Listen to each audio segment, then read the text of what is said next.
The fathers of forestry in Pennsylvania, Gifford Pinchot and Joseph Rothrock, were very unhappy by what happened in Pennsylvania in the exploitation of our forests from 1880 to 1920. And they were great conservationists. And they worked hard to do what was right to the forest landscape.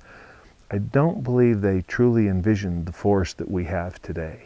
And I'm not convinced that we foresters or anyone in society has all the answers to envision the forest that we'll have tomorrow. It will be different because of our human impact and because of the impact of things we can't control.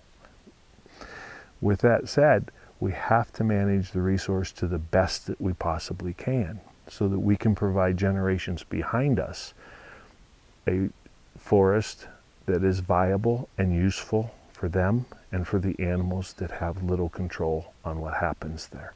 This part of Pennsylvania was clear-cut from about 1880 to about 1920.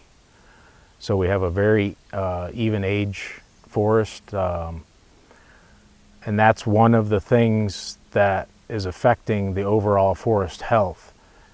Is a more resilient forest has a better balance of its age classes. And you want to have a certain percentage of your forest as a young forest, a pole-sized forest, a small saw timber and mature saw timber, and you want to have part of your forest as, you know, large, over mature, more of a old growth feel. There's a place for all that, and the mix of that is going to be your healthiest forest. So man's input is very important. So we must use our knowledge, our education, our research, our experience, and be willing to take a little bit of risk in moving forward to manage our forests for the betterment of society for those that walk this landscape 100 years from now. As a forest manager, I would look at acres like this on the national forest as I would come across these. We have emerald ash borer, so your overstory is being impacted by that. We have mature and over mature cherry trees.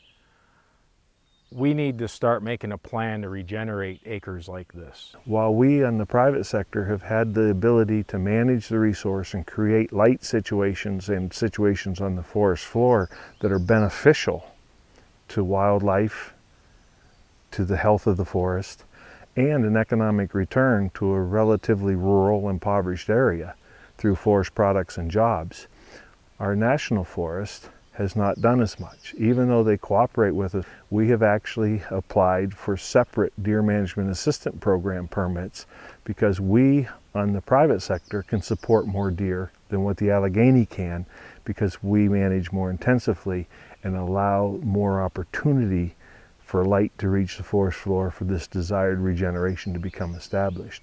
You could have a reduction in the number of species in our forest if you don't engage it with active management.